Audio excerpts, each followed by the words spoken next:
if I'm not dealing with a terminal illness, for me to be alive and Free. free in America, um, I got a chance to do what I want. You know what? I think that is rightful. I Yeah. think that's warranted. I'm not saying I don't go through things. No, no, of My course. grandmother died when I got back from London.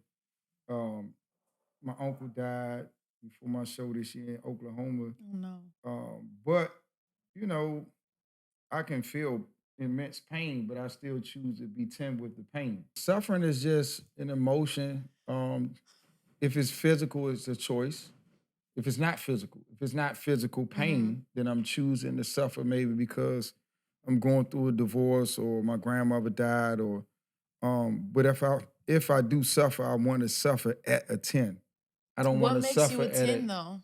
meaning that suffering at a 10 means that to me is that I'm feeling the pain. I'm not engaging in cognitive dissonance Mm. as if it don't exist. Mm-hmm. And I'm meeting the pain head on to feel it and to alchemize it into something Channeling it. that make me better. I like And that. so, because pain could be a good fuel. Yeah, It I could like breed that. empathy, and because you can now um, have some type of camaraderie with people who suffer. And but so then what do you do with anger? Anger, I felt extremely angry this week when they executed a brother. Yes. In And Missouri. so, I cried, which is unusual for me.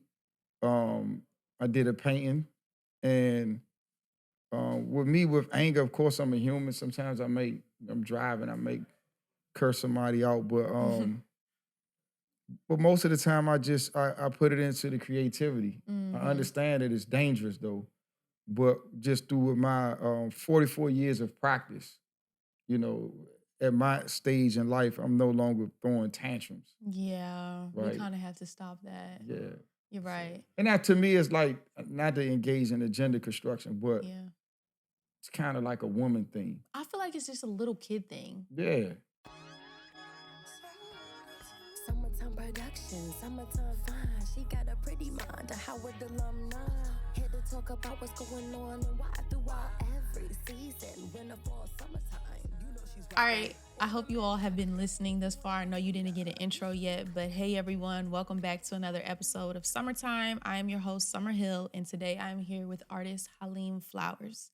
I feel so honored to have you here. Same as well. I like to tell everybody like how we got introduced to each other. So I had made that post. I posted a summertime clip about the gentrification in DC and how it's evolved, and you commented, and I was like, hold on, I need to reach out to Mr. Halim Flowers because what you said in the comment made me reflect, like, wow, because you were incarcerated for 22 years. Mm-hmm. So wow, how much DC had changed from 16 years old to 22 years later. So let's get into your journey. I first want to hear about DC, growing up in DC before you were incarcerated. And I know that you had said you were like, I wasn't a thug, like that was an act, that was a play. So what was childhood like for you? Childhood for me is was historically looking at it, what's unique about DC at that time, it's homogenous in a major city in America, but black, right? And that's very rare in America, even today, or historically, that you have a major city, especially the nation's capital, Yeah. that's just 90% black, right? And so understanding now the strength, weakness, opportunities, and threats that come with that. Because like growing up in a very pro-black, homogenous, and homogenous is just a fancy word for just one type of Right. ethnic group, right? So um, it was culturally rich, and it affirmed a lot of things about my humanity, Mm.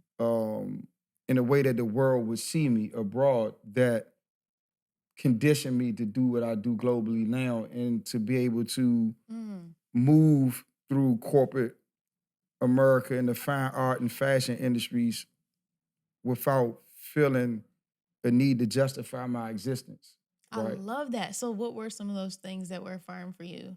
Um, that being black was great, And like Charlemagne the God, when he speaks about like the black privilege. Mm-hmm. And so even though we may not have like the nepotism in the material world in America with material privilege, but we have a privilege too. And our privilege is that we don't need to inherit trust funds, and we don't need a equal advantage. We're alchemists. We can create golden.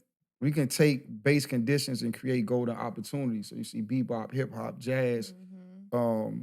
something that could just start from scratch and on records can morph into this multi-billion-dollar industry that impacts the world. So for me, growing up in DC, very, very grateful for the Black experience, but you know, born in 1980, right on the precipice of the election of Reagan. Mm. Reagan comes in, federal government, Reaganomics, trickle down economics that never like trickled down to poor zip Right. codes, especially in DC. Having a mayor who was so instrumental in the civil rights movement and so much love for his people, but being targeted Mm-hmm. by people who didn't really want the world to see an image of the strongest city in the world being ran by Black people. Mm-hmm. And so one of my mentors in prison taught me that the reason why Washington, D.C. had the highest murder rate of any city in America, but it had the highest incarceration rate of any city in the world, was because if people look to Washington, D.C., especially with an institution like Howard, and we produce the smartest doctors, lawyers, generals, scientists, engineers, people would look and say, okay, who runs the world? America. What is the capital of America? Washington, D.C. Who runs D.C.? Black people. So Mm-hmm. who run the world? Mm-hmm. Black people, right? And so it's some people, as I aged and my siblings were hip hop, rap, and crack cocaine. Okay. And so you go into the whole Oliver North, Noriega, Mm-hmm. intentionally using the funds from crack cocaine to fund the soldiers in Nicaragua who were fighting against the communists. So the crack hit the community, and from crack cocaine, it took one of my parents out of the household. A lot of people lost their parents, and And so how were you at that time? I became aware of it like at 6, so this 86. Okay. And then, 87, 88, the gun violence, 89, it's spiking. Mm-hmm. And I lived in a community like in the Capitol Hill area. Back then it was like Hecker Jamal area. Mm-hmm. And so many people were being just killed. And I just remember the dichotomy of, I took my pre-SATs at Gonzaga Prep School when I was 11, and I scored pretty high. 11? Yeah, I scored high. Why were you And taking a pre-SAT at 11? so in Just DC public school in the 80s, they okay. had something known as gifted and talented. Mm-hmm. So if you was, and anybody who listen to this know this, like we were like doing robotics and computer coding in the Wow. 80s and 90s. Mm-hmm. And so I was on like a special gifted and talented academic trajectory. And I was able to take courses at Howard University when I was 11 that I summer, went to Howard. 92 summer. And so you deal with the juxtaposition of like, you do this and you pass this test. Nobody in the hood not really celebrating that, right? And then while I'm going to class at Howard in the summer, everybody like, man, we having fun. Right. And then my childhood hero at that time, he was murdered. Who was And it? it was a guy named, we used to call him Boosie, but his name was Dwayne Johnson. He was 16. And I remember coming back from Howard, getting off the bus, and everybody just was somber. And it was the first time that the gun violence became like intimate to me. Mm-hmm. Like just seeing the whole air just sucked out of the community, because he was like the point guard, Mm. the pitcher, the quarterback. And I remember he was like selling drugs in elementary. So he had money, he had girls, he had power. And I just remember the trepidation of like not wanting to go up there and to look at the concrete where his blood was at, right? And the anger that I felt and the revenge that I wanted to take. And then a week later, in retaliation, for his death, somebody else was killed. his age that I considered a friend to. And when the shots went out, I ran up the street and I remember he just was on the ground, right? But everybody, you couldn't see what was wrong. It was just a hole in his knee, in his jeans. But, as he started gasping for air, you could see it was a small bullet hole Gosh. in his esophagus. And that was the first person that I watched just die, like right there in And front of how old me. were you? I was 11. And how did this change you?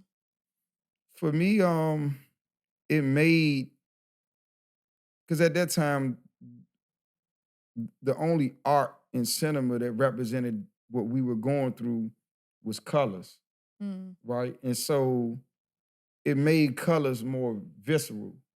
But then right after that, Boys in the Hood came out. okay. And so it was like, damn, when they killed Doughboy brother, and then Doughboy retaliated, and then, in the credits, they say after that, Doughboy get killed. So it was just like my first connection to knowing people who were just a little bit older than me, who were dying and killing and going to jail. And me wanting to escape that community, I started selling drugs when I was 12. How did that make you escape that community rather than enter it? For me, it was like I just really wanted to move my mom out of the community. And So so, you're like, let me get because money in the people was quickest killing people way. moms back then. Oh my goodness. People were like, when they want to snatch you, if they want to rob you, they'll kidnap your mom and hold your mom for ransom. Mm, And so, or if you get into it with somebody, you just don't want your mom living in the neighborhood, and so I just remember me and my friends, all of us was like 12 and 13, and we just like made this pact. We found some drugs and we was like, man, we're gonna sell it. We're not gonna snitch. We're gonna get our mom's houses. That was the goal, was to get our mom's homes outside of the community. And I remember just like not going to school anymore and So trying to, that made you stop going to school? because I'm trying to hustle, right? And So no so more Howard, no more gifted program. I'm cutting up in school, smoking weed. At Mm, that time, Dr. Dre just comes out with the Chronic. mhm. So everybody who's listening to that want to smoke weed. And so I'm caught up in that, smoking weed, don't care about school, trying to figure out, if you just look at drug dealing, remove the illegal nature from it. Okay. It's a self-enterprise. Mhm, So you have to build a brand, mhm. right? And so when you look as young as I did at 12, like nobody would buy from me because I looked like I was 7. And I remember I used to have to stay out to the graveyard shift when the older guys wasn't there in order just to make money. But now looking back on it, it developed like a determination in me. And once I did start to make money, I no longer wanted to go to school because I didn't see examples of people in my community who were thriving, who Right, went to school right. and worked, Mhm. right? And once I started selling drugs and making money, I'm not taking into account when you start cutting into people market share, they want to rob you. They Mm, want to put you out of business. And so getting into that, and then of course you want to defend your person and property, and then now you engaging in gun violence. And in 1996, on Valentine's Day, my best friend, since the age of 6, he was killed, mm. and his mom wanted us to cooperate with the government because that was her form of justice. Like, I want justice for my Yeah. son. And when we refused to, I remember the homicide detective told us, he was like, he was like, y'all, you all think you're doing something honorable, but everybody going to tell on you, Mm. right? So what do you think about that now? Like, I know it's code, you can't Hmm. snitch. Looking back, would you tell your younger self say something, or would you have still not said anything? For me, it's Because it was like, your best friend. Like, when your best friend comes into play, mhm. does code still matter? For me, see, language is so important, Mm-hmm. right? And so, because now I would use like corporate language. Okay. And so no matter your age, you chose to engaged in this enterprise, this lifestyle, and you had startup partners. You were all founders in this venture. And with that, it comes accountability. Mhm. And so you don't get to um, circumvent, right? Or get around the repercussions of your decisions. Mhm. And so if this is the lifestyle you committed to, you just don't commit to it when you're making the money and you got the cars and the clothes. You also have to take the deaths, the funerals, the court dates, the life sentences. So for me, I would never encourage myself to not be willing to be accountable, Okay. right? And I see like that's a big problem to me in the world today because when people who have the power to legislate and um and to control industries, right? When they inflict things on people, they okay. But when it comes time for them to be held accountable, they don't want to be held accountable. Mhm. And now I'm gonna throw somebody else under the bus to circumvent my accountability with the whole thing. And this is my issue with the criminal legal system is that you will reward people for cooperating with the government. But if the reason that you're locking me up is because I'm a menace to society, you don't even care whether I change or not. Yeah. You just want me to bring more people from the community into the penal system, and you'll let me go, Right. knowing I haven't changed, Right. to sell more drugs, to kill more people, to destroy my community. But as long as you can use me as an agent to bring people in, you will allow me to exist in Continue. Yeah. perpetuity in destroying my community and my people. So for me, I just changed the language because I don't want to seem like a gangster no more. Mm. So it's not like don't snitch. No, it's accountability. Yeah. I'm not telling you not to snitch. I'm telling you to be accountable. So if you make a commitment to be in this lifestyle, this is what comes with this. You don't get to change when it's time for the punishment. Mhm. You didn't change when you was making the money. Like, I don't want to Right. sell drugs no more. I made a lot of money. No, you stayed in it.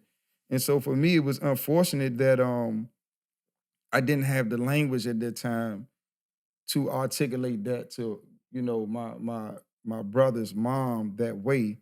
But I still have the same sentiments, that Mm. anything that I engage in, any decision that I make, I have to be willing to be accountable. And so um in the the prosecutor Albert Hearn, who's now a professor at Harvard University, Really? um, he he prosecuted all of my friends, and so all of us had life sentences under the age of 18, Mm. except one, and some of us was like falsely convicted, like myself and another one of my friends. But in the end, we all, even though I don't agree with the lifestyle that we was living now as a more evolved human being, but what I do honor is the willingness to be held accountable. That's all it is. Do you think that was you being held accountable, Yeah. even though it Because was not justified? You were wrongly convicted. in the sense of like for me, I give little credence to American jurisprudence or any man-made jurisprudence, but it is a reality. So every Okay. jurisdiction, federal, I get what you're state, saying. local, international, we have these laws that we made to govern one another to maintain a system of equity and fairness. But you have something known as universal law, Mhm. right, which supersedes everything. So these man-made laws that we use are only tools which the universal law uses to bring about this. It's like magnetism. What you put Mhm. out is what you put back. Some people call it Karma, karma. yeah. The Bible say you reap what you sow. The Mhm. Quran say you get what your hands have earned. And so for me, it's like, even though that's why I always knew I would come home. Okay. So I never panicked when I got the two You life didn't? sentences. Wait, let's go back for a second. When you're 16 Mm-hmm. and they're putting you in handcuffs, what are some of the things that you're thinking and feeling? Mm, it's a dichotomy of you want to not be in that situation. Also, with in DC is known as Title 16. And so this is a law as a result of the riotous behavior of what they say were black youth in the King riots of 1968. Um, let me go give you some history. Okay. This is my jailhouse lawyer part. In the 1960s, a U.S. Supreme Court case, Kent versus United States, it was about juveniles in the District of Columbia being charged as adults. Mhm. The procedures that they were using, the Supreme Court said was unconstitutional. The children wouldn't get the safeguards that they deserved as being minors. This was 1966. 1968, the King riots happened. 1970, the federal government instituted this home rule thing for the District of Columbia. And so DC now had what was called a DC Superior Court. Now the US Congress committees in the House and the Senate for the District of Columbia criminal affairs were holding hearings about these incorrigible black youth in the district who were too advanced for the juvenile system. And so what they did, they came up with what was called a legislative waiver. What do they mean by advanced? Like the Too violent, Okay. too aggressive, Okay. not rehabilitative, right? Okay. And so, the whole thing, like their youth going to church, kill 9 people, they take them to Burger King, right? They pull up on Tamir Rice in Cleveland with a toy gun and up on them in a second. And so now they come up with this law known as Title 16. And it allows, if you're 16 or 17, if you're charged by the United States attorney for certain offenses, you're automatically legislatively waived in adult court without having a hearing in place in juvenile family court Oh my to goodness. determine whether or not you could be suitable for juvenile placement, right? And so this started in 1970 as a result of the King riots. And you fast forward up to our generation where you had people like Hillary Clinton, who was the first lady at the time, took on this narrative from this sociology professor at Princeton University, Dr.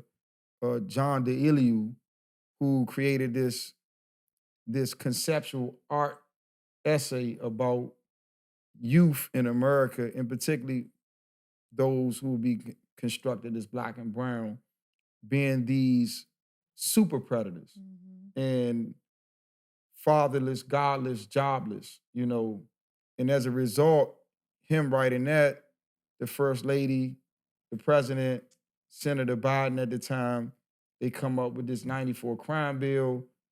They take what Timothy McVeigh did in Oklahoma, they reinstitute the death penalty, right? The Anti-Terrorism and Death Penalty Act. All this is going on in the mid 90s. I come in 97 January, right? And so as a result, the Clintons and the Bidens, along with Newt Gingrich and the conservatives, they gave states extra funding for what was known as truth and sentencing laws. So if they made it easier to charge juveniles as adults, give juveniles a death penalty, life sentences, 3-strike laws, take away parole, they would give the states more funding. So now the states have a financial incentive to be draconian on crime. And so that's where I come in at, in that era right there. But you don't know this going into jail. I'm just selling dope and listening to rap music, and I'm not even I'm reading the paper on the street, but I'm just following with the Redskins and the Bullets and all. I'm just sports out, and so So then how were you said when you got hit with the life sentences, how were you so calm knowing that you would get Nah, I out? wasn't calm. Okay. I was angry. Okay. Because I knew like all the stuff that they was charging me, I wasn't guilty. Mm. And so I thought my money could save me. I went and hired one of the top lawyers in the city at that time, Michelle Roberts, who ended up becoming the executive director of NBA Players Union, Players Association.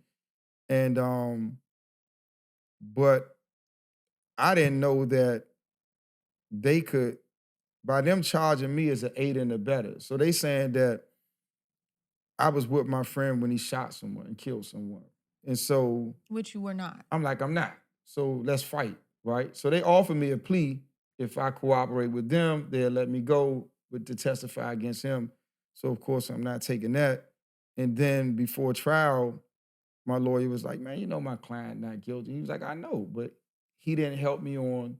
He said, I know. Yeah, he said, but he didn't help me on the Jerome Bell case. That's my best friend that got killed. Oh. So he was like, I know, but if he don't help me take down his guy, then he going down with him because they didn't help me. And they took it upon themselves to be vigilantes. And so I'm bringing them all in. And so we went to trial. We fought. He offered me a plea to 20 to life. I'm like, I'm not pleading a life sentence. And so I knew that if back in that time when you went to jail, you had to give yourself space to catch some more time. What do you mean? You might got to go in there and kill somebody. Why? Oh, just in case, like just in It case was something Lorden. comes up. Lorden Okay. was a Okay. different animal. Okay. It was So you had to just somebody give like yourself you, if you was a guy, light skinned with long hair, they be I'm trying to take scared your of hind jail. parts. Yeah, I'm scared. And of jail. so, and I'm a light skinned guy with pretty eyes. You know what I'm Okay. saying? So you have to give yourself, that's how you thought back then. It's like, all right, Just in case. if I plead guilty to 20 to life, it's a high possibility I'm gonna have to stab somebody. Oh my. Just to protect my sneakers, as Cat Williams would say, my virgin hole. You know, that's just how Lawton was. You know, and so Where is that? That's in DC? it's in Virginia. Okay. So that was our local prison Okay. at the time, which the Clintons closed that down too. And that's why now we go to federal prisons throughout the country. And so, so I'm like, I'm not pleading guilty to 20 to life. Like, I might catch some more time while I'm in it just defending myself. And so I said, let's go to trial. And so we went to trial. I was convicted and they gave me 2 life sentences. And for me, as I was hurt when I heard the guilty verdicts. Was there a jury? It was a jury. Okay. So when I traveled throughout the country, people like, well, it was probably white jurors. They was I said, I had 1 white juror. I had Really? 8 black women, 3 black men, like black prosecutor, black judge, black lawyer. You know, it's a Wow. phenomenal book that if this doesn't get edited out, that everyone in America and the world should read that sees this. It's a book written by James Foreman. It's called Locking Up Our Own. Okay. It won a National Book Award, and it tells the story of how Washington, D.C., though it had black mayors, chiefs of police, city council members, and they were all Democrats, but it created a environment where it was the worst schools in America, the most people locked up in America, and the most people dying from gun violence in America. And even to this day, we have some of the greatest wealth disparities inside of the district, not PG County. But that was the situation. So I was angry. Were both of your parents around? Yeah. Were they there then? My mom never came to trial, but my dad came to trial. And so I remember when I got convicted, my dad came and seen me. He's like, just stay in the law library. You know, like, his thing was like, fight that frame. And so for me, my first ride in jail was to get to the law library. And so we rioted because You had to riot to get to the library? yeah, so we were children inside of the adult DC jail, though we had our own tier. We had 2 tiers for the juveniles inside the adult jail. So their thing was like, well, y'all can't go outside around adults and this and that. Okay. And I was like, I don't care about going outside. I want to go to the law library. And so, we rioted and What almost did died that from look smoke. like rioting in Just jail? set the tier on fire. Put all the blankets, newspapers, anything you could get, set this big bonfire, not knowing that they had to take us out the cell one by one. And I don't know if you ever been in a fire before, but that smoke Yeah, will will put you choke you. down. And so that was my first ride experience. And I remember like even when other guys like aged out of the tier, that when they would take us to the law library every Monday, I would make sure I would go. People like, why you always go? I'm like, y'all wasn't here. But like we almost died Yeah, you had to. to get to the law library. Like I fought for this. Mm. Right. And so it's no way that I'm going to allow them to forget because, because you go in there Yeah. 16 and now you 17. So the guys that was 17 that turned 18, they They're leave. gone, right. So now you got these new 16-year-olds coming. They don't know. And most children just want to play basketball and watch TV. And so I always had that this spirit to fight, and I was going to fight through the courts. And even when they convicted me, even though I was sad, and I didn't say anything at sentence. Only thing I said at sentencing was like, I want to file appeal. And so for me, it was like, I was sad. I was overwhelmed for a few months, maybe like a year, but I always knew that I would fight to the Were you death. scared? No, I was never scared. You weren't scared in jail? No, I was never scared. Why weren't you I used to scared? be a little crazy. Oh, okay. used to be a little, So people who will see this interview, it's been a transformative process for me. And so I'm not saying like I was, this super tough gangster, but anyone who knows me, whoever did time with me, and whoever know me from the street, I'm not a scary person. Very respectful, but I've never been like a pushover. Even though I was undersized, I've never been dumb, and I've never been afraid. So it's just like you come up in DC is kind of like, to me, I guess if you just got a personality type where you scary, then you're just a scary person. But for me, I've always been very stoic. Okay. Always been very stoic. And I feel like what I went through in society just coming up in DC, like we came up at a time where boys still fought. And so I boxed for Ham AC from the age of 6 to 11. So fighting wasn't like I boxed in the gym, and so going to prison, as George Jackson said in Solidarity, brother, there's no black male in America who grows up in the inner city who has to make like a major psychological adjustment with going to jail. Rather, it's like an inherited birthright. When you're in DC, Brooklyn, New Orleans, those who don't are the anomaly, not those who do. Wow, that's really sad. Yeah. Okay, so tell me, when you were in jail, what kind of things do you remember from that experience? Like, that was a long time, 22 years, but like, did you make friends? How was the food? Like, is it like what we Food see on terrible. TV? I don't know what people see on TV because it's a lot more like reality shows in prison and jails now. For me, it was like the food is nasty. So you first get there, you don't eat for like a week because you just don't want to eat, right? And so, but then it becomes normal. And then you do have some innate fear because you enter in a new territory. It's not a You're not scared of you're people. not tucking your tail in between. Right. It's just like, okay, I have to learn the tier.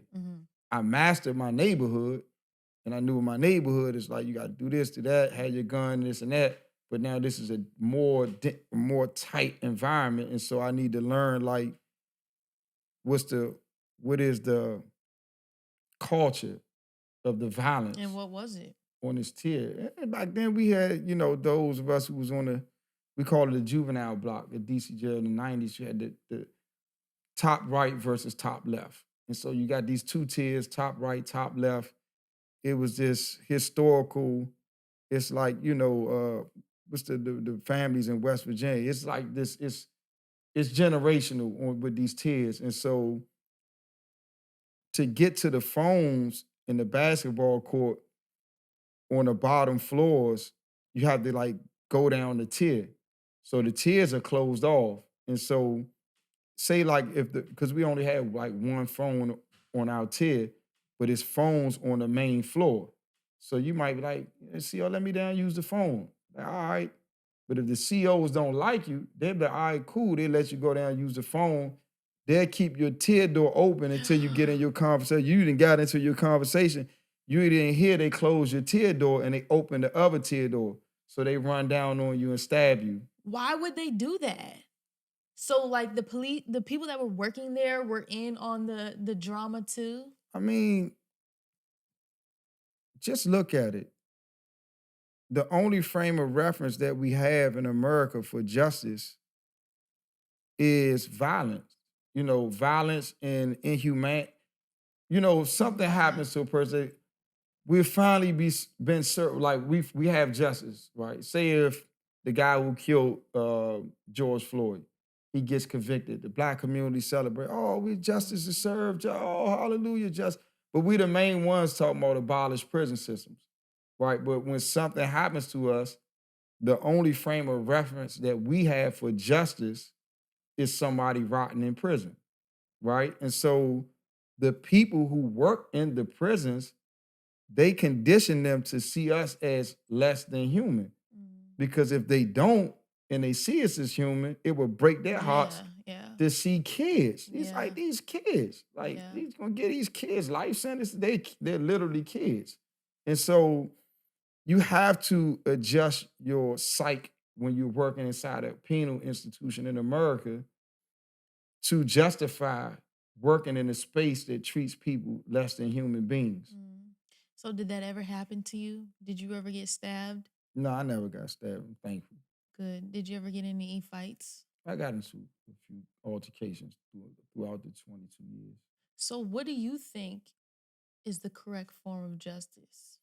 Restorative justice, where when I mean like George, restorative justice, like the person that killed George Floyd. Like restorative justice. Okay. I'm unapologetic about restorative justice. Okay, so what do you mean by that? Restorative justice is when you have a victim and an offender. So say like George Floyd is dead. So the person who harmed him or the people, they can't reconciliate with him because he's gone. But his family can, right? If they're willing, right? And so you have the victim, the offender, the stakeholders of the community, and who are close relatives and loved ones of both parties. They come together and they decide, okay, this is our community. This is our city, right? This is the offender. This is the victim. If the victim is alive, if the victim is willing to negotiate, or the stakeholders in the community know best how to deal with this. And then they come to a form of reconciliation or reparation or repair. And if they're not able to, then maybe the state gets involved. What are some options for repair? Sometimes it's like Islamic because I'm Muslim, so in like Islam, it could be like it's called like diyas, like a blood payment, blood money, meaning that the family can forgive and choose a form of compensation. I think, say like someone like Diddy, right? I think it's a waste for someone so resourceful just to stay in prison. I think a part of his punishment is that the genius that he has to create wealth, he should be forced to create more people who can do the creative things that he can do, who can tap into his world. He's a global icon. Whatever internal skills that it takes to be that, he should now serve the people, the victims and the people who he offended, to enriching them. I'm not saying that he should be out in his mansions and that's for the victims and them to decide, but I find that it would be a waste he's just sitting in prison. That's not repaying the victims. Right. It's not helping our people because if we lose him and then they saying the other people coming on the way, we're gonna take a hit. And so I just think that when you look at myself, 22 years in prison, and you look at what I've been able to accomplish in 5 years, does the repayment of a debt to society, whether you're guilty or not, have to just be you staying in prison for a set amount of years, which the people in the community never set? Like the people who are dictating the time capital that you pay for offenses, they don't live in our communities. Right. So what does it matter? Like you're writing op-eds about gun violence, like you don't even live in the hood. So question, do you think if you didn't go to jail, Mhm. where would you be now? Would you be doing the same thing that you're doing now? Or do you think that that time Mhm. where you sat down and started investing in yourself and in your art and reading Mhm. was crucial for your success? I can't say because when you live in the District of Columbia and you're smart and industrious as I am, it's an infinite opportunity to tap into people who are diplomats at embassies. You know, all type of people come through the town. I just was selling drugs. I could have easily switched the product to something else once I met people who were like, oh, you don't have to do that. We have something in Silicon Valley. I like you smart. I think you can do this, this, and that. I think you'll be a good venture capitalist. If you can stand out here and sell drugs all day, you never know Yeah, who so it's you'll come transferable across. skills. You But never how know who you'll often come does that across. happen? Where they're like, let me pluck you out of here and drop you into this Mhm, corporate environment, mhm. you know? Not a lot of times with people from my community, um, but it's always like outliers. And so I can't completely discount that What that could could have have, been me yeah. because the way I hustle and the discipline that I have, and I have a dog in me that won't let off the kill. Where most people, they gonna be, oh, it's raining outside. Oh, I got two lives. Oh, my mom just died. It's like, all right, I'm still a 10. Still a 10, like we talked about. I'm not letting off the kill. That's good. So at what point did you decide, okay, while you were in prison, Mhm. let me lock in, let me focus, let me do some research and let me create? I went through like a year grieving after my sentencing, and then it was a homie named Lenelden Winsor. We call him Neldy. And he was like, what's going on with your appeal and this and that? I was like, I'm just smoking weed and really like watching In TV. jail? Yeah, I'm just They had smoking weed in weed. there? Yeah, Okay. right. It's not legal, but Yeah.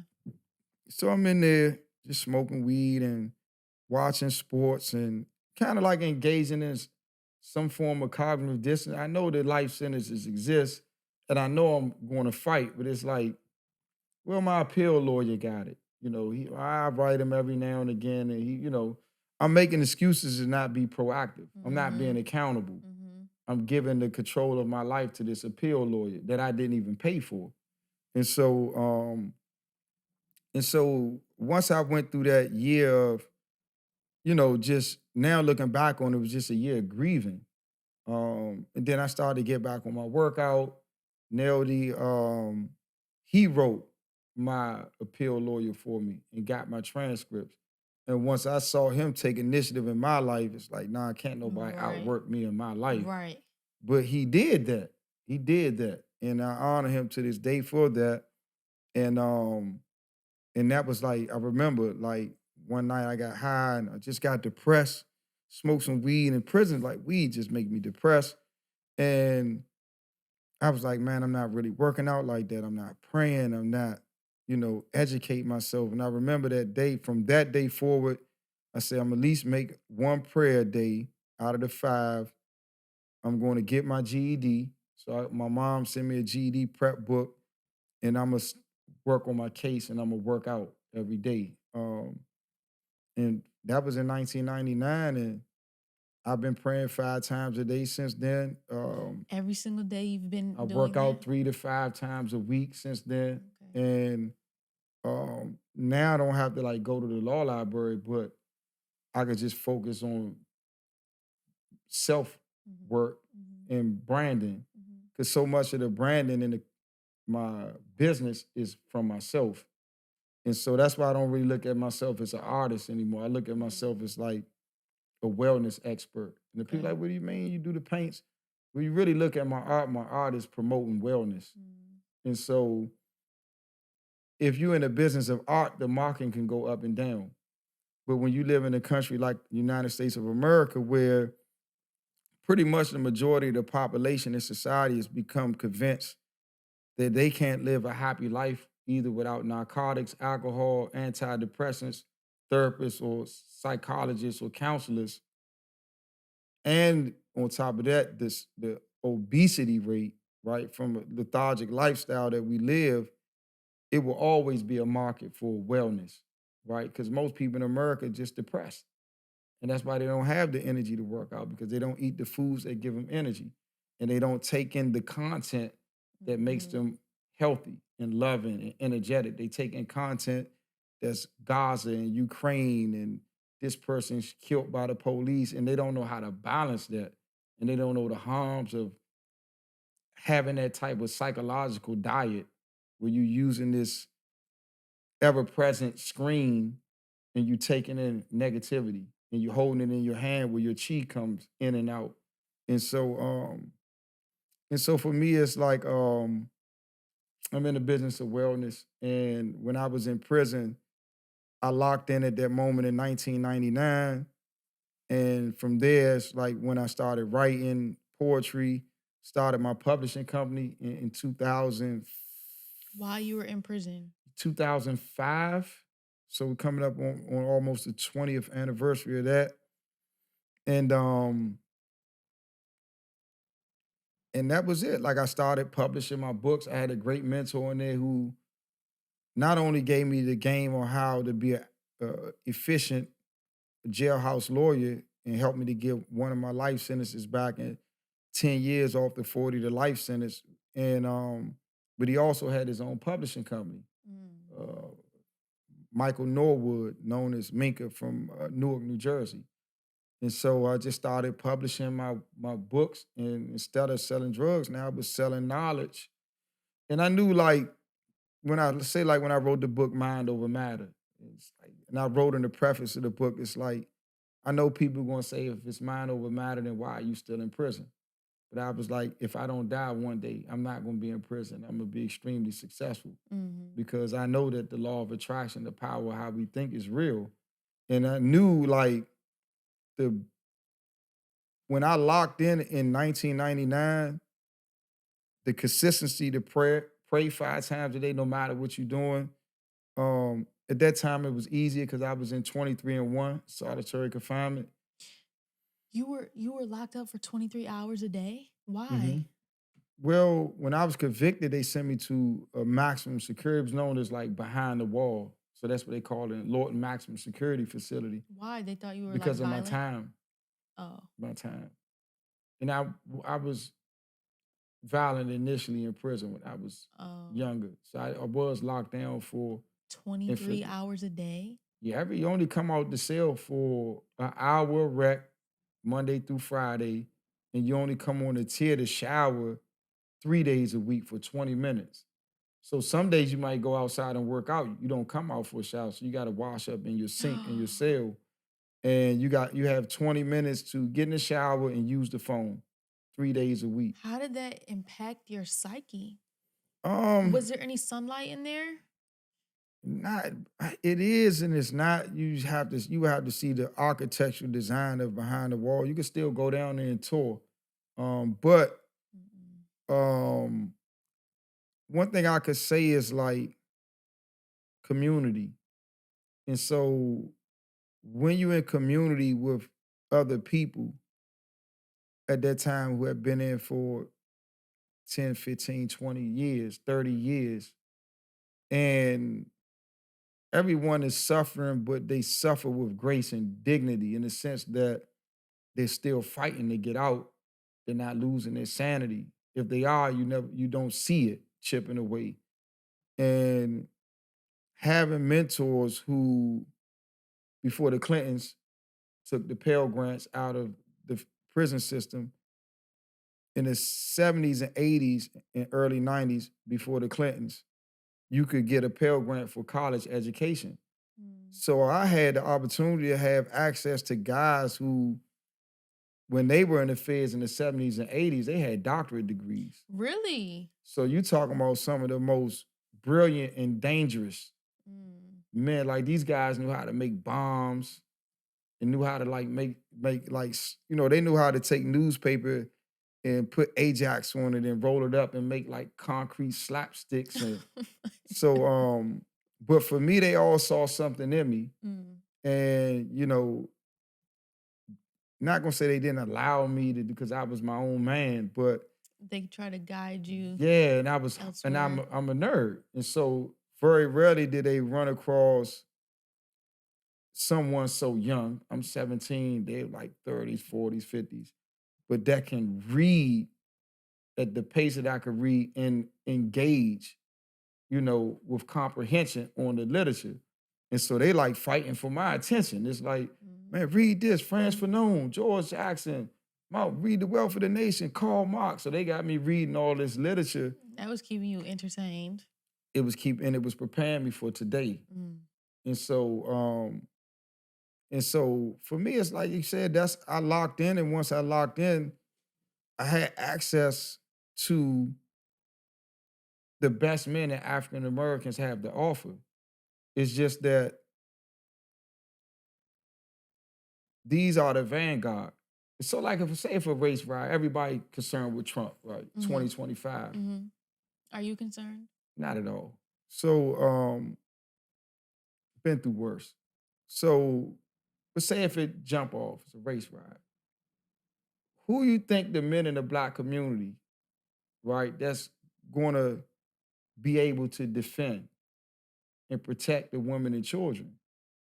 And we could say like law enforcement, we could say military trained, but we talking about non-formally combative trained Black men that's gonna be able to endure suffering, who conditioned to hardship, and will be able to stand in the trenches and respond, right? And so a lot of the most brightest minds, because people like, well, I made a decision not to commit crimes. A lot of you didn't have the heart to. It's not that you probably didn't want to. You didn't have the courage to. Right. You looking at the guys with the cars, you like, I want to do it, but I'm scared. Yeah. Right? And so, and this would like neuroscientific researchers developed that most CEOs in corporate America have the same brain and personality types as people who are criminalized in the Black community. And so, in what ways? Just like the determination? The determination, the lack of respect for authority, self-enterprise and discipline to get people together to accomplish a goal commercially. And so that's rare. That's why most people need a job. They can't build a brand on their own and manage the brand. And so that's true. And so for me, I feel that had a lot of these guys grew up in Georgetown versus in Ward 6, 7, 8, these guys would have been Colin Powell's. Easily. Brilliant, dangerous, you know what I'm saying? And so just not in the community that produces Colin Powell's, right? And so, and even if Colin Powell did come from that community, it'd be certain elements that kind of like maybe had both his parents, maybe just didn't have the heart to like get with certain elements, or maybe he did and he was able to get it, And so, but that's why I say if you just change the language. And so that's why I feel like I stand where I'm at today, is because I had access to these men when they had no women and children and nothing else to do but learn, work out, and teach. Mm. And so, and I was a direct beneficiary of it. And I was taking it all in Lorton. And then I went to the feds when I was 21. And so now I have the best guys from Brooklyn, Manhattan, Oh, New wow. Orleans, Bloods and Crips from LA, Kingpins from Miami, from Cuba, Oakland, Chicago, all the GDs and vice lords, Larry Hoover co-defendants, Jeff Ford co-defendants, and I'm just taking in all the information. And so I'm developing character, I'm developing now a national perspective, an international perspective. People from the feds come from Palestine, the guys in the Wow. Tom Hanks movie, the pirates from Somalia, that Mhm. I was in the feds with them in California. And Really? so Oh my um, gosh. I approached it as a university. Wow. Okay, that's crazy. I didn't know they would have you all together. It's not separated by like what you've done or where you're from. Like they They just have different security levels, but a person they can start out at a camp and end up in the penitentiary just through disciplinary infractions. And a wow. person can start at the penitentiary with a life sentence.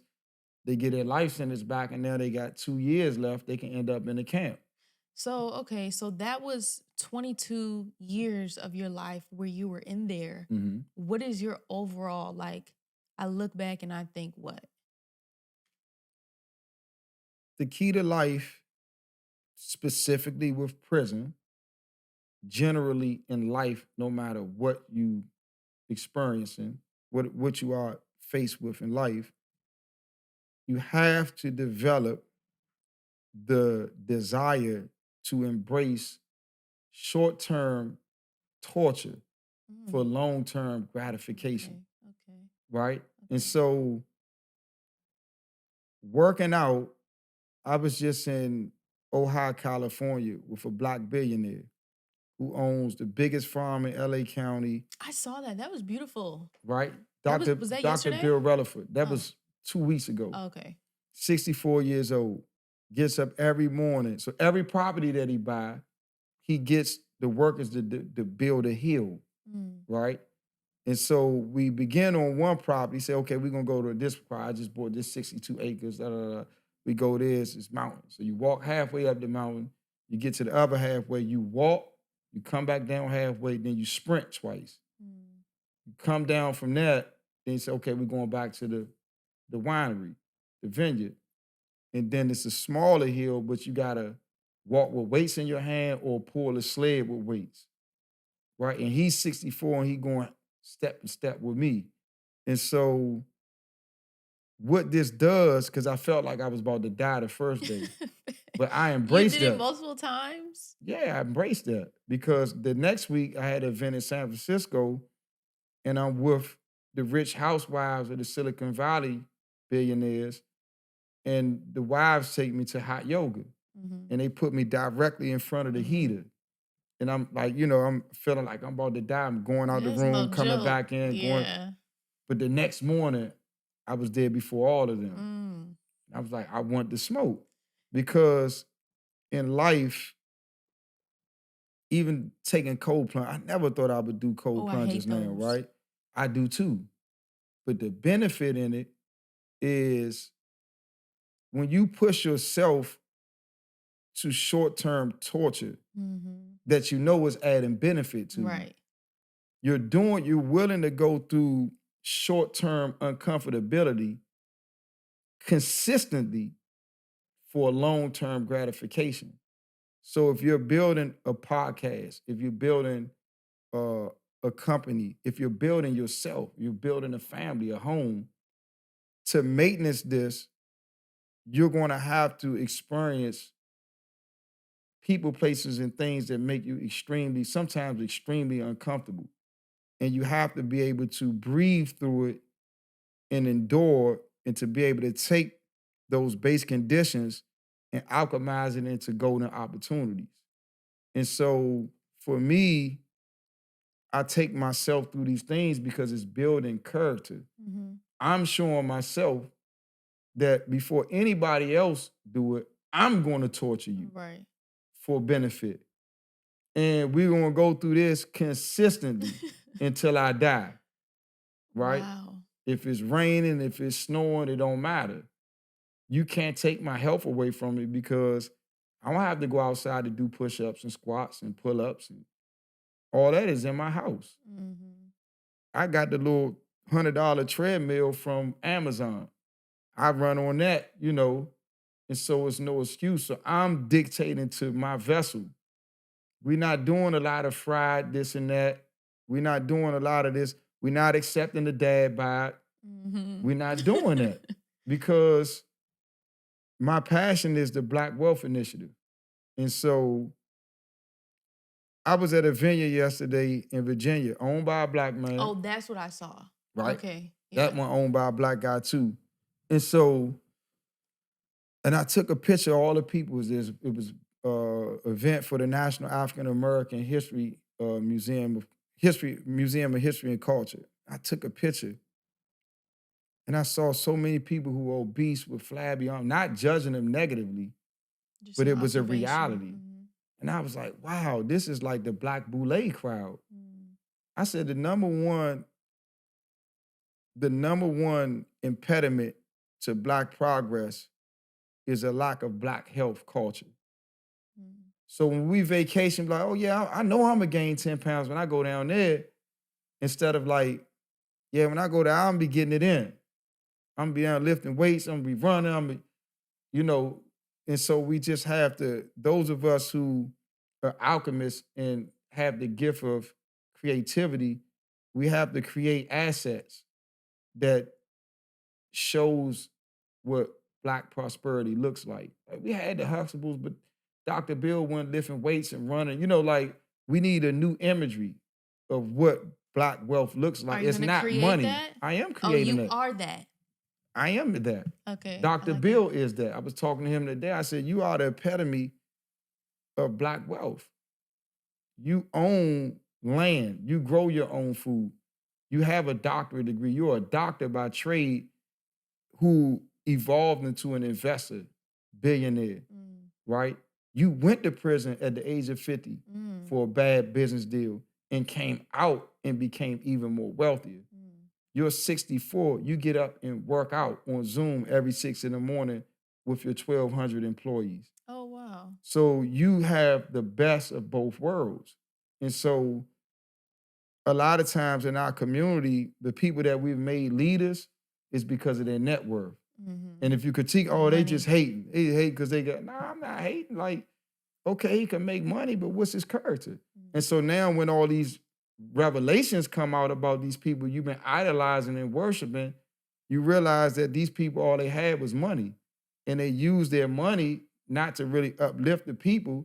They used their money to exploit and demean people, right? Because money only emphasizes all of you. It does not create new traits in you. So whatever you already have in you, it's just going to make that bigger, grander.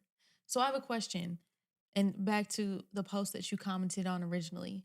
So you were locked up from 1997 to 2019, which is crazy because I was born in 1997. I graduated in 2019. So that was my whole school career. Right. What did DC look like when you got back? Was it recognizable? What had changed about DC? Definitely wasn't recognizable. Investment. So if you're beginning a podcast, right, you're beginning operating out of your own space, buying your own equipment. But if I could come and tell you, like, okay, like Van Jones got the 100 million from Jeff Bezos, I'm like, okay, I have some venture capitalists that's gonna give me $100 million to start a fund to look for content creators, Black content creators, where I can give them like seed capital. So now I'm like, here go 100 bands. Put this in the pan for advertisements on Instagram, TikTok, YouTube, better camera, better help, better guests. You could pay people to come to interview them. Your business is going to grow more, right? And so going back to the question is like, what was the question again? Where I said that, what was the question? Where I said like, What DC look like? Yeah. It received seed capital. Do you like that? I love it. Okay. I don't love all the outcomes of it. Right. But why wouldn't I love aesthetics? Mhm. Yeah, aesthetically, it is pleasing. Like I love what they did to Valley Green, the way it looks Okay. versus when I left. Union Markets, like Mhm. meatpacking district in New York now. And Mhm. so all of the outcomes are not equitable. Yeah. And maybe it's not done in the best interest of humanity and way they do it as far as equity and fairness. Um, and that's when we come in, um, and we have to bring about because we are the people. Anyone who is elected works for us, and any uh, private entity that comes into the community oftentimes have to work through elected officials. We have the power to demand that our representatives make sure that the development in our communities are fair. What happens is we have no vision, Mm. right? And so for me, the only reason I'm successful is because I'm offensive. I don't wait for people to give me direction. I tell the world, I tell myself what I'm going to do, and I start telling others. I don't care if other people don't think it's possible. I just keep talking about it and working towards it until it's done. Mhm. We don't have a vision for our community. So other people came in who had a vision, Yeah. right? Maybe we did have a vision, but we didn't have access to capital. So what we have to do, what I have to do, I don't know what anybody else, but what I am doing, I'm developing genuine relationships with people who collect my art, who are some of the most wealthiest family offices, venture capital, hedge funds, private equity, um, royal members Yes. Didn't you give art to in the like a world. princess in Norway? Right. And so all of that is done with the intention of developing genuine relationships Mm. because every art piece is an asset. Mhm. The uniqueness about art is that you can insure you can insure art and use it as collateral to require loans. Mm. And so a lot of these developments in these inner cities, people inherited Basquiat's and Warhols and Hearns and Picasso's. So if they have an $80 million development project, they will go to the creditors and be like, look, I have a Basquiat worth 150 million. I want to collateralize this for an $80 million loan, build up the condo developments, sell out 80% of them, give the money back to the creditor with interest, right? And keep their art. And they Mhm. do this Again and development again. after development after development. And so I'm aware that when I'm creating art, I'm creating a wellness tool, but also something that can be recognized as an asset on a balance sheet. I don't have to wait until my art's selling for $100 million. I know my art one day will sell for that, whether I'm alive or not. It's neither here nor there. But in me understanding this, I don't approach what I'm doing from the normal perspective of an artist who doesn't understand economics. So you look at, oh, they paid 5, 15, 20, 30,000. You thinking it's a benefit. They'll take that and put a policy on that for 60, Mm. right? And so now when they doing their net worth valuation, they pay for 30 for something that's now being evaluated in their portfolio for 60. And they'll get all of their constituents to keep buying to build up your market and then start strategically selling your pieces on the secondary market. They'll go to the auction and bid it up themselves. Mhm. Bought it for 30, insured it for 60, wait 5, 10 years. Okay, he ready. Put it on a Sotheby's Christie's secondary market. They go there and make sure they bid it up to 200,000, 300,000. And now, if they bought 10 pieces at 30,000, was insuring all of them at 60, right? So now they bought it all for 30, it's 300. It's valued at 600 in their portfolio. Now it's auctioned 5, 10 years later at 200. They might buy their own piece at 200. Now we go back and insure the 10 pieces at 200 a piece. Now that's 2 million. Wow. Wow, yeah, I'm one of those creators that don't know economics that well, but that's something I clearly need to tap into. So anybody who sees this, a simple Google search or chat GBT, art as collateral for loans. Okay. It's a whole industry. Wow, I've never even heard of that. Okay, so you have painted, you have written books, poems, etc. What's next for you? What do we have to look forward to? Um, if you'd have asked me that question in February 2020, I would have probably said, well, I'm working on a documentary with Kim Kardashian. That's gonna come out. And I would have said everything but painting because I never painted before. Really? And so I didn't start painting until March 2020, Okay. right? And so what I've learned in life is that when you embrace wellness, right?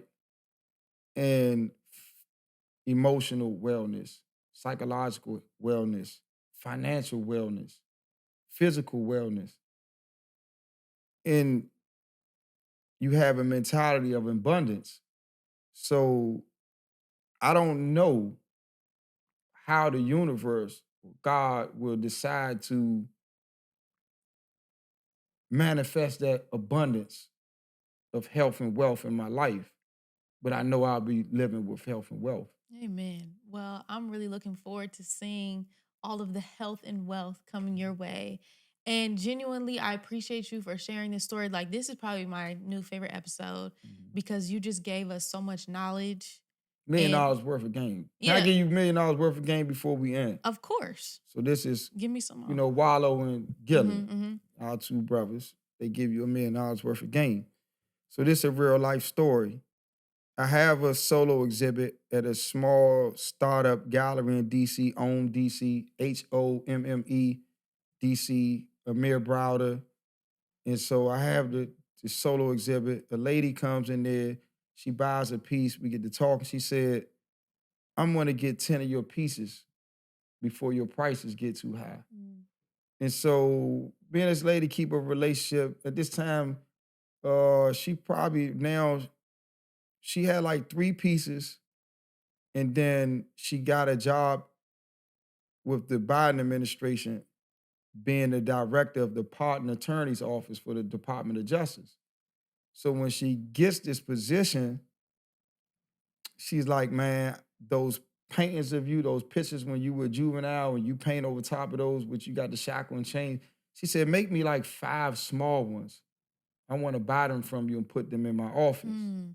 So this was like in 2020, Biden 21, Biden getting office.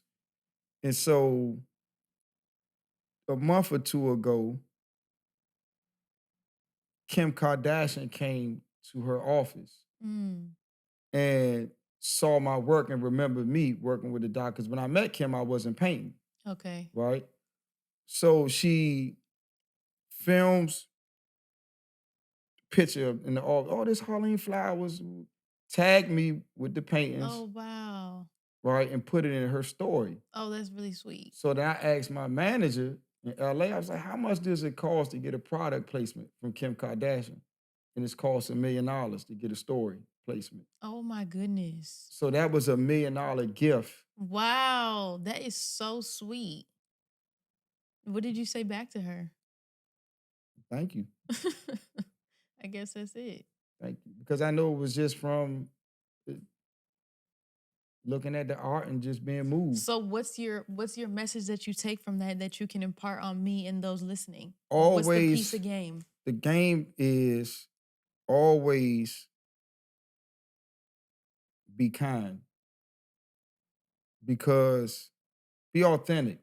Because when I met her, I don't come from a generation of people that's like look up to Influencers. like I look up to drug dealers. That's my generation that I come from. And Okay. I didn't even look up to rappers when I was or athletes. They didn't have money and power back then. Everybody created this hip hop industry off the drug dealers. The Mike Tysons, the Michael Jordans, everybody wanted to be with the drug dealers. Mhm. Everybody wanted to rap about the drug. I mean, everybody, the rappers rapped about the drug dealers. The film directors made movies about the drug dealers. And so change the language is just entrepreneurs. Mm. Remove the demonization of it. Just entrepreneur self-enterprise in the Black community. And so when I met Kim, I just was normal, I guess, you know. And she was cool. We had real good conversation. She invited us to meet her kids and Kanye at the time they were married and private listening session. But by me just being authentic and being authentic and kind with my collector, who when I first met her, she said, I'm gonna get 10 of your pieces. Mhm. Maintaining a good human relationship with her that wasn't purely transactional, right? I'm just seeking to make money from you. It led her to when she got this position in the president's office to want to come and get more of my work to put in her space. Oh. And then once Kim came, she remembered me. And so my collector had good things to say about me. Kim had good things to say about me. So I didn't have to pay $1 million of currency to get the product placement from Kim. I 'Cause you only paid paid in in character, kindness. Yes. in kindness, and And authenticity. yes. Oh, I love that. I love that. Well, thank you for bringing your kindness and your authenticity on Summertime today. I appreciate that we have been able to talk and create a relationship here. And I'm looking forward to getting a Halim Flowers painting in my house. Yes. Thank That's you so hilarious. much. Thank you. Summertime.